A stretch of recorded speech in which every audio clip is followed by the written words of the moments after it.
India is celebrated for its macroeconomic growth and its massive demographic dividend. Yet, beneath the rising corporate valuations, millions of educated youth are hitting a wall of job scarcity. Formal industrial and technology sectors have failed to keep pace with the massive annual influx of university graduates entering the labor market.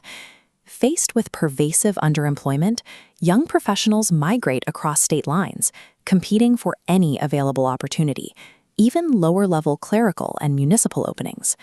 To escape this trap, millions of students congregate in coaching hubs like New Delhi, spending years preparing for government and medical exams with single-digit selection rates. These examinations have become the sole, desperate gatekeepers of economic survival for an entire generation. Families often exhaust their life savings to fund these years of preparation, turning a standardized test into a high-stakes investment for the candidate's entire social circle. The state manages this pressure with intense physical security, deploying uniformed personnel to frisk every candidate entering the testing hall. Candidates finally sit down to take the test, unaware that the integrity of the process has already been compromised. Question papers are frequently leaked hours before the examination begins, circulating rapidly across encrypted messaging platforms like Telegram. These security breaches dismantle the promise of meritocracy, proving to millions of young citizens that systemic fairness is an illusion.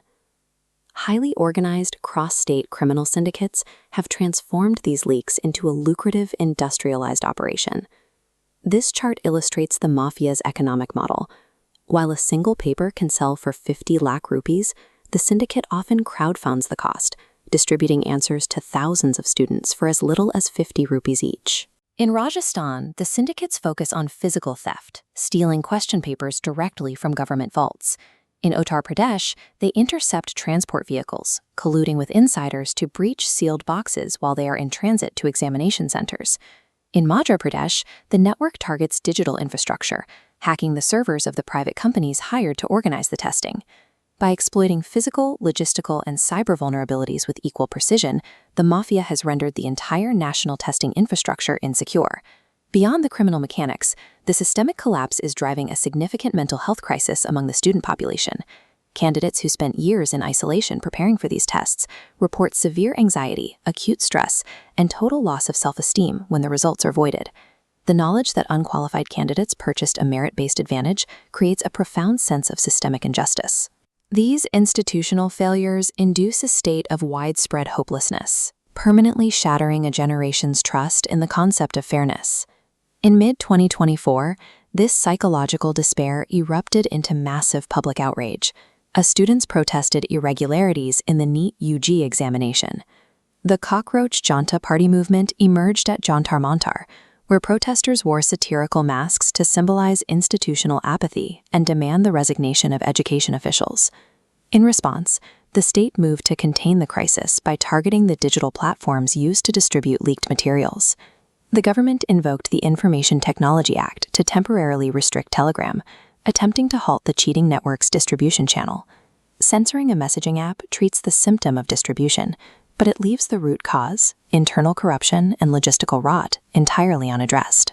To restore public confidence, the government is now deploying a combination of strict legislation and high-tech testing protocols. The Public Examination Act of 2024 imposes jail terms of up to 10 years and fines of 1 crore rupees for those involved in organized cheating. This diagram shows the proposed technical fix, a computer-based testing system developed by IIT Kanpur. The local server downloads the encrypted paper, instantly severs its internet connection, and only pushes the test to local computer screens 5 minutes before the start time. Although advanced encryption and harsh laws can patch the leaks, they cannot resolve the structural economic imbalance that drives this desperation. India's core challenge remains the scarcity of formal employment.